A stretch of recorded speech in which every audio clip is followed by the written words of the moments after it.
दोस्तों, आपका दिमाग हिला देने वाले हकायक लेकर हाजिर है।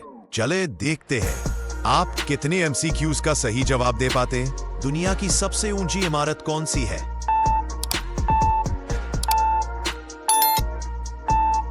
बुर्ज खलीफा, दुबई। पाकिस्तान का सबसे लंबा दरिया कौन सा है?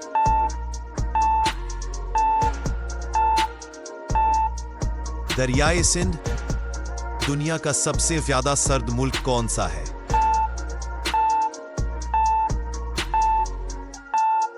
अंटार्कटिका। चांद पर कदम रखने वाला सबसे पहला इंसान कौन था?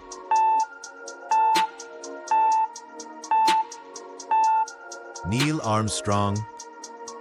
दुनिया की सबसे बड़ी मुस्लिम आबादी किस मुल्क में है?